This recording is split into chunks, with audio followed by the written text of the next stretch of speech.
जैसे भूगोल में आप लोगों को मेनली 6 चैप्टर पढ़ना है। एक संसाधन चैप्टर है, दूसरा है कृषि, विनिर्माण, उद्योग, परिवहन, संचार, व्यापार, बिहार, कृषि एवं वन्य संसाधन, और लास्ट चैप्टर है मानचित्र अध्ययन। यही पूरे भूगोल में क्या है बाबू, 6 चैप्टर है। और इन पूरे भूगोल से बाबू आप लोग के एग्जाम में जो प्रश्न आने वाले हैं बता देते हैं।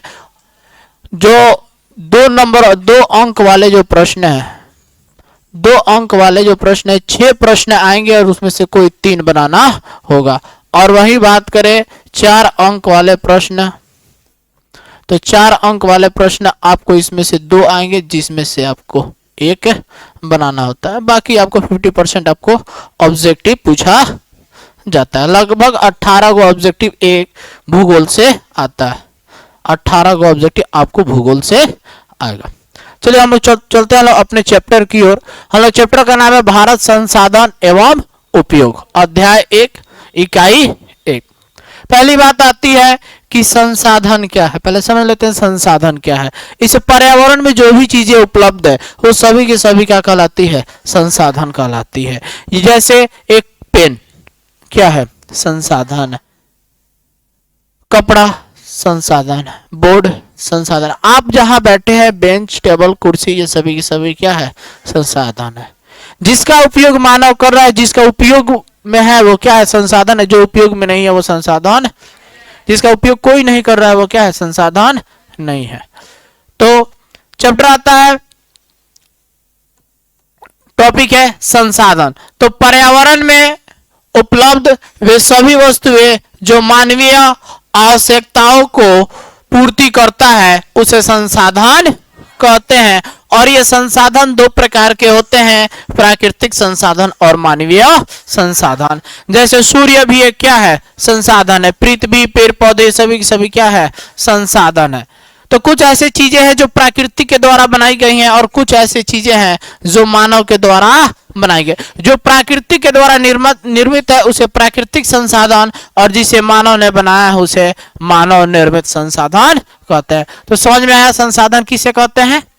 तो इस पर्यावरण में उपलब्ध वे सभी वस्तुएं जो मानवीय आवश्यकताओं को पूर्ति करता है, पूरा करता है, उसे संसाधन कहते हैं। जैसे सूर्य, पृथ्वी, पेड़ पौधे, कलम, कॉपी, बेंच, ठीक है, मार्कर, बहुत सी आदि बहुत सी ऐसी चीजें हैं जो क्या आप उपयोग में करते हैं, वो सभी सभी क्या है, संसाधन है। अगला प्राकृतिक और मानवीय। आइए हम लोग बढ़ते लोग कि प्राकृतिक संसाधन क्या है और मानवीय संसाधन क्या है। प्राकृतिक संसाधन वे सभी वस्तुएं जिनकी उत्पत्ति प्राकृतिक के द्वारा होती है उसे प्राकृतिक संसाधन कहते हैं। जैसे पेड़, पानी, हवा, चट्टान इत्यादि, ये सभी सभी क्या है बाबू, प्राकृतिक संसाधन है। जैसे सूर्य क्या बाबू, प्राकृतिक संसाधन। फॉरेस्ट यानी कि जंगल, रॉक्स यानी कि पहाड़, mineral, animal, air, oil, water, solid यानी कि मिट्टी, ये सभी सभी क्या है बाबू, प्राकृतिक संसाधन है। इसके अलावा भी बहुत ऐसी चीजें जो है क्या है बाबू, प्राकृतिक संसाधन है। किसी को कोई दिक्कत है, लिखना चाहते हैं, चलिए समझ लीजिए। उसके बाद से अगला है मानवीय संसाधन। वे सभी वस्तुएं जिनका निर्माण मानव करता है उसे मानवीय संसाधन कहते हैं। जैसे टेबल, कपड़ा, वाहन इत्यादि। जैसे मुद्रा हो गया, बल्ब हो गया, ट्रेन हो गया, सड़क, पुल हो गया, ठीक है। आपको यहाँ पे कुछ म्यूजिक की सामानें दिख रही हैं, गिटार वगैरह है, बाइक है, कंप्यूटर है, कपड़े हैं, ये सभी की सभी क्या है बाबू, मानवीय संसाधन। ये मानव के द्वारा ही बनाए गए। लेकिन ये सभी इन सभी चीजों का उपयोग क्या करता है मानव, प्राकृतिक संसाधनों का ही लेकर उसका उपयोग करके क्या किया जाता है, बनाए जाते हैं। तो कहते हैं वे वस्तुएं जिनका निर्माण मानव के द्वारा मानव करता है उसे मानवीय संसाधन कहते हैं। कोई दिक्कत? नो दिक्कत। अगला है संसाधनों का वर्गीकरण। वो संसाधनों का वर्गीकरण निम्नलिखित आधार पर किया जा सकता है। एक, उत्पत्ति के आधार पर, उपयोगिता के आधार पर, स्वामित्व के आधार पर और विकास की स्थिति के आधार पर। जो भी संसाधन है जो भी संसाधन, ये तो हम लोग जान गए कि संसाधनों को दो प्रकार के, एक तो प्राकृतिक होता है, एक मानवीय होता है, दो ही प्रकार के संसाधन उत्पत्ति होती है। लेकिन इसे अपने अपने तरीके से भी बांटा गया, जैसे उत्पत्ति के आधार पे भी संसाधन दो प्रकार के होते हैं, उपयोगिता के आधार पे भी दो प्रकार के होते हैं, और स्वामित्व के आधार पर संसाधन चार प्रकार के होते हैं, और विकास की स्थिति के आधार पर ये संसाधन चार प्रकार के होते हैं। उत्पत्ति के आधार पर या तो उत्पत्ति होता है जैव संसाधन या होता है अजैव संसाधन, या तो होता है वो अजैव संसाधन। जैसे मिट्टी क्या है, अजैव संसाधन। पेड़ पौधे क्या है, जैव संसाधन। हरे भरे पेड़ पौधे जैव संसाधन। ठीक है, तो उत्पत्ति के आधार पर संसाधन दो प्रकार के, जैव संसाधन और अजैव संसाधन। जिसमें सजीव के सभी लक्षण पाए जाते हैं उसे जैव संसाधन कहते हैं, और जिसमें सजीव के लक्षण नहीं पाए जाते हैं उसे अजैव संसाधन कहते हैं।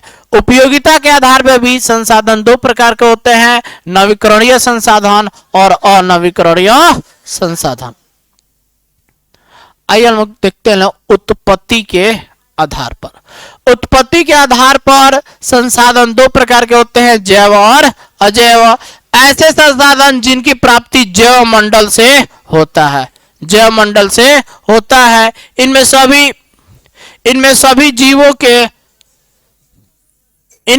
सजीवों के सभी लक्षण मौजूद होते हैं, उसे जैव संसाधन कहते हैं। जैसे मनुष्य, मत्स्य, वनस्पति, पशुधन एवं अन्य प्राणी समुदाय, ये सभी क्या कहलाते हैं बाबू, जैव संसाधन कहलाते हैं। ऐसे संसाधन जिनकी प्राप्ति जैव मंडल से होती है, जिनमें या कहे तो इनमें सजीव के सभी लक्षण मौजूद होते हैं, या कहे जिनमें सजीव के सभी लक्षण मौजूद होते हैं, उसे जैव संसाधन कहते हैं।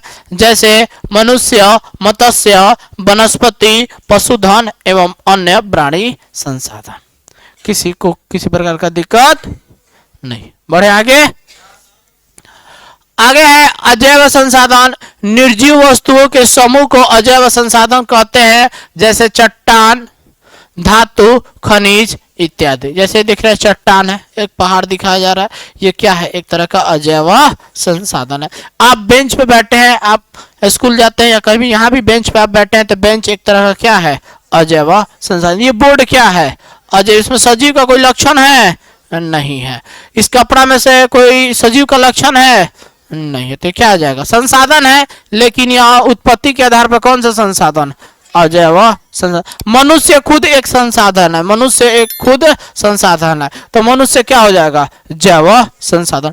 हम घोड़े का उपयोग करते हैं, गधों का उपयोग करते हैं, बैल भैंस आदि का उपयोग हम लोग करते हैं, वो सभी क्या हो जाएंगे बाबू, जैव। उत्पत्ति के आधार पर उसको देखेंगे तो वो जैव संसाधन हो जाएगा।